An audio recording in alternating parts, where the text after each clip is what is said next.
చాలా experienced person Chandrababu Naidu గారు. వాళ్ళు రాజకీయ కోణంలో ఫైట్ చేసేది వేరే, భక్తుల సెంటిమెంట్స్తోని ముడిపడినటువంటి సంస్థని ఆ ఎన్డీఏ సమావేశంలో మీరు ఏం డెవలప్మెంట్స్ చేయబోతున్నారు అని చెప్పడంలో ఇలా జరుగుతుంది, దీన్ని మనం చేయాలి ప్రక్షాళన అనేటువంటిది ఓపెన్గా ఆ లడ్డూలో మిక్స్ చేసేశారు, అందరు భక్తులకు పనిచేశారు, తినేశారు, ఇదంతా జరిగిపోయింది అన్నటువంటి విషయాన్ని వారైతే చెప్పారో అది హిందువుల మనోభావాలని, ప్రపంచవ్యాప్తంగా ఉన్నటువంటి వెంకటేశ్వర స్వామి భక్తులని చాలా బాధ గురి చేసింది, ఆగ్రహానికి గురి చేసింది. కొన్ని చోట్ల భక్తులు వాలంటీర్ మీడియా రోడ్ల మీదకి వచ్చి నిరసన వ్యక్తం చేసే పరిస్థితి వచ్చింది దేశవ్యాప్తంగా. ఈరోజు ఫస్ట్ తిరుమల తిరుపతి దేవస్థానంలో ఇంతకుముందు జగన్మోహన్ రెడ్డి గారు చెప్పినట్టు ముఖ్యమంత్రి గారు బోర్డు కాన్స్టిట్యూట్ చేస్తారు. ఆ బోర్డుకి ఎనార్మస్ పవర్స్ ఉంటాయి, అటెండెన్స్ బాడీ అని కూడా వారు చెప్పడం జరిగింది.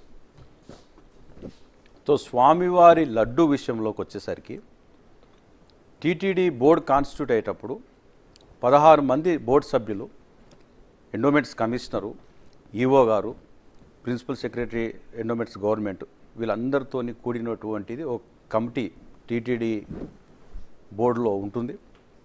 ఇందులో ముఖ్యమైన విషయము, బోర్డు కాన్స్టిట్యూట్ చేసేటప్పుడు ప్రతి విగ్లో కూడా కమిటీస్ వేస్తారండి. నేను నిన్న కూడా చెప్పాను, ఇప్పుడు కూడా మరొకసారి అందరికీ కూడా తెలవాలి.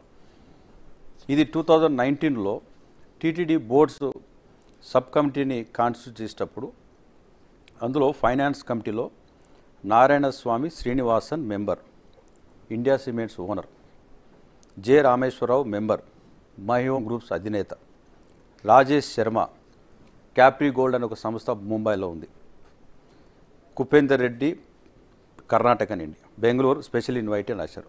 ఫైనాన్స్ కమిటీ అండ్ సిఓ, ఇది ఫైనాన్స్ కమిటీ. పర్చేస్ కమిటీ అంటే ఈ లడ్డుకు సంబంధించినటువంటి కమిటీ, కరెక్ట్గా చెప్పాలంటే ఈ ఇప్పుడైతే దేశవ్యాప్తంగా జరుగుతున్నటువంటి ఈ లడ్డు సబ్జెక్టు విషయంలో పర్చేస్ కమిటీ అనేది కె పార్థసారథి ఎమ్మెల్యే, ప్రజెంట్ ఆంధ్రప్రదేశ్లో వాళ్ళు హౌసింగ్ ఇన్ఫర్మేషన్ మినిస్టర్గా ఉన్నారు. కృష్ణమూర్తి వైద్యనాథన్, నిన్న కూడా చెప్పాను, మళ్ళొకసారి చెప్తున్నా, 4 times బోర్డు మెంబర్గా కంటిన్యూస్గా ఉన్నాడు. వీరిని రికమెండ్ చేస్తున్నది అమిత్ షా గారు, నరేంద్ర మోడీ గారు. చంద్రబాబు నాయుడు గారు పీరియడ్లో కూడా చేశారు దిగిపోయేటప్పుడు 2017, 18, 19 ఆ 2 years కూడా కృష్ణమూర్తి వైద్యనాథన్ కంటిన్యూ అయ్యారు. తర్వాత 19, 20, 20, 21, 21, 22, 23, 24 నుంచి ఇప్పుడు మళ్ళీ కంటిన్యూ అవుతున్నారు. గవర్నమెంట్ పడిపోయింది, ఆయన బై డిఫాల్ట్ దిగిపోవాల్సి వచ్చింది. ఇన్ని సంవత్సరాలు ఒక వ్యక్తి టీటీడీ బోర్డులో కంటిన్యూ అయినటువంటి చరిత్రలో నేను ఇంతవరకు చూడలేదు. ఎందుకు?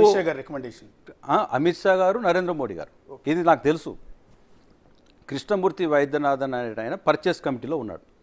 ఈరోజు 2 రాజకీయ పార్టీలతో సంబంధించిన సబ్జెక్ట్ కాదండి ఇది. భారతీయ జనతా పార్టీకి సంబంధించినటువంటి ముఖ్యమైన వ్యక్తి కృష్ణమూర్తి గారు పర్చేస్ కమిటీలో ఉన్నారు.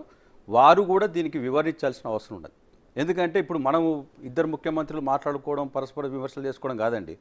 టీటీడీ ఒక బోర్డు కాన్స్టిట్యూట్ చేసినప్పుడు అందులో ఉన్నటువంటి పర్చేస్ కమిటీలో వీళ్ళ పర్యవేక్షణ ఎలా ఉంది, తప్పు జరిగిందా లేదా అన్నటువంటిది అప్పుడైనా ఇప్పుడైతే బోర్డు కాన్స్టిట్యూట్ చేయలేదు.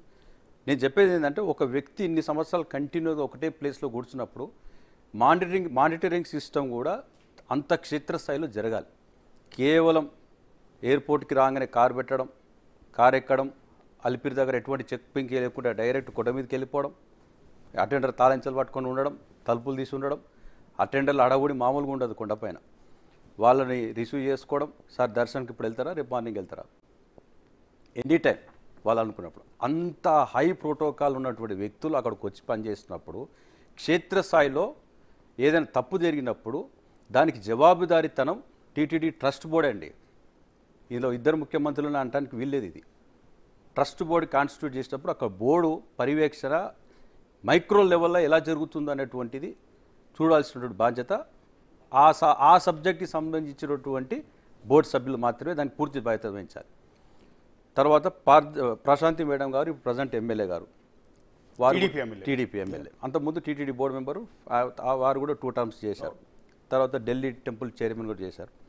డిపి ఆనంద్ కర్ణాటక, అదేవిధంగా వెంకట భాస్కర్ గారు Kaveri foods seeds owner, Sampath Ravinarayana గారు, Chevireddy Bhaskar, finance committee F and CO Balaji గారు, ఈ డిపార్ట్మెంట్ సంబంధించినటువంటి పర్చేజ్ హెడ్. ఇప్పుడు మీరు చదివిన పేర్లన్నీ కూడా పర్చేజ్ కమిటీ, అంటే పర్చేజ్ కమిటీ. ఈ లడ్డు తయారీకి కావాల్సిన ఇంగ్రీడియంట్స్, పప్పు కావచ్చు, ఇంగ్రీడియంట్స్ కావచ్చు, నెయ్యి కావచ్చు, హోల్ అండ్ సోల్ రెస్పాన్సిబిలిటీ, కొనే అధికారం అంతా కూడా వీళ్ళే చేసేది. ఈ పర్చేజ్ కమిటీ 8 మంది ఉన్నారు. మీరు పేర్లు ఒకటి కృష్ణమూర్తి వైద్యనాథన్ పేరు చెప్పారు, అలాగే మంత్రి పార్థసారథి చెప్పారు, వేమిరెడ్డి ప్రశాంత్ చెప్పారు, అనంత్ గారు, వెంకట భాస్కర్ గారు, సంపత్ రవినారాయణ గారు, చెవిరెడ్డి భాస్కర్ గారు, FNCO చెవిరెడ్డి భాస్కర్ రెడ్డి గారు కూడా ఉన్నారు. వారు కూడా ఉన్నారు పర్చేజ్ కమిటీలో. అయితే తర్వాత మీకు ఐడియా అందరికి తెలిసి ఉండాలి కాబట్టి చెప్తున్నాను. తర్వాత వచ్చేది ఇంజనీరింగ్ వర్క్స్ కమిటీ. అందులో కూడా బోర్డు సభ్యులు ఉంటారు. టీటీడీలో సివిల్ వర్క్స్కి కొన్ని 100 కోట్లు కేటాయిస్తారు. ఇంజనీరింగ్ వర్క్స్ కమిటీ ఉంటుంది. తర్వాత ఎస్టిమేట్స్ కమిటీ ఉంటుంది, అపీల్స్ కమిటీ ఉంటుంది, హిందూ ధర్మ ప్రచార ఎగ్జిక్యూటివ్ కమిటీ ఉంటుంది. తర్వాత బర్డ్ ట్రస్ట్, అంటే అక్కడ నడుస్తున్నటువంటి హాస్పిటల్ సంబంధించినటువంటి ఈ ఆర్థోపెడిక్ సంబంధించింది, SVIMS governing council, SVIMS executive board, SVIMS board, governing board, SV college New Delhi. So 11 కమిటీలకి 16 మంది బోర్డు మెంబర్స్ని డిఫరెంట్గా వేయడం అనేది టీటీడీలో వస్తున్నటువంటిది ఆనవాయితీ. సో వీళ్ళేదో తప్పు చేశాను నేను అనట్లేను. అంటే మీరు ఒక ముందు ఫైనాన్స్ కమిటీ ఒకటి చదివారండి, వాళ్ళ రెస్పాన్సిబిలిటీస్ ఏంటి? అంటే ఫైనాన్స్ అలొకేషన్ జరిగేటప్పుడు టెండర్స్ L1 L2 వచ్చిన వాళ్ళకి ఫైనాన్స్ కమిటీలో ఆ అప్రూవల్ అనేది బోర్డు తీసుకొస్తారు. ఈ కమిటీలో తీసుకున్న నిర్ణయాలన్నీ కూడా సబ్ కమిటీలో అవి బోర్డు దృష్టికి వస్తాయి.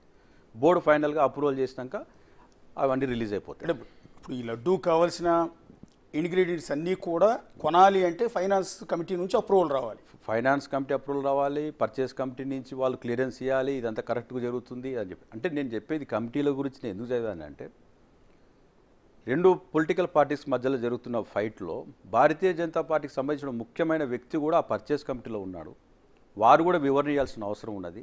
శివకుమార్ని వివరణ అడగడం వల్ల ఇందులో మీకు క్లారిటీ ఉండదు. ఆ సబ్జెక్టులో లోతైనటువంటి సబ్జెక్టులో వాళ్ళకి నాలెడ్జ్ ఉన్నది. ఆ గీ ఎక్కడ ప్రక్రియ జరుగుతుంది, తమిళనాడు జరుగుతుంది, ఉత్తరప్రదేశ్ జరుగుతుంది, న్యూఢిల్లీలో జరుగుతుంది, పల్మేలో జరుగుతున్నది, శ్రీకాళహస్తిలో జరుగుతున్నది, కర్ణాటకలో జరుగుతున్నది. ఈ 6 ప్లాంట్స్లో గీ తయారవుతున్నటువంటి కేంద్రాల్లో ఏ రోజన్నా ఒక బోర్డు సభ్యుడు వెళ్ళి అక్కడ చూసి వచ్చిండా, దాన్ని ఒకవేళ అక్కడ వెళ్ళి పరిశీలన చేసి ఈ నెయ్యి నిజంగా 400 రూపాయల 475 పైసలు 475 రూపీస్కి పర్ కేజీ నెయ్యి వస్తుంది. అసలు 475 రూపాయలకు నెయ్యి ఏడని వస్తుందా? ఇది రాదనేటువంటి విషయం తెలిసి కూడా టీటీడీకి వనరులకి లోటు లేదు. ఫిక్స్డ్ డిపాజిట్స్ 12,000-13,000 కోట్లు ఉన్నాయి. శ్రీనివాణి ట్రస్ట్లో 1,500 కోట్లు ఉన్నాయి.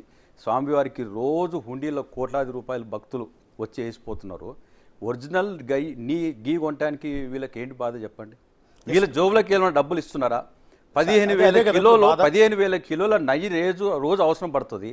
15,000 కిలోల నెయ్యికి 15,000 మంది దోనలను తయారు చేసుకుంటే ఒరిజినల్ నెయ్యి 2,000 రూపాయల లెక్క కిలో కొనుక్కొచ్చి స్వామివారికి నెయ్యి సమర్పించచ్చు కదా. ఈ టెండర్ లేని, పంచాయతీ లేని, కొట్లాటలు ఎందుకు? ఇదంతా హిందువుల మనోభావాలు మనందరం కలిసి స్వామివారికి సమర్పిస్తున్నటువంటి డబ్బుల్ని ఒక బోర్డు ఖర్చు పెట్టడంలో ఎందుకు ఈ క్వాలిటీ విషయంలో కాంప్రమైజ్ కావాల్సిన అవసరం ఏమున్నది? 400 రూపాయలు పెట్టి నెయ్యి కొనాల్సినటువంటి పరిస్థితి ఎందుకు ఏర్పడ్డది? వెంకటేశ్వర స్వామి అండి, ఆయన కరుణ లేకపోతే మనం ఇక్కడ నిలవలేము అండి. ఆయన కరుణ, ఆయన చల్లని చూపుతోని ఈరోజు అందరం కూడా ఇట్లా నిలబడగలుగుతున్నాం, బతకగలుగుతున్నాం. ఒక్క నిమిషం శివకుమార్ గారు, మీరు అన్న మాటలో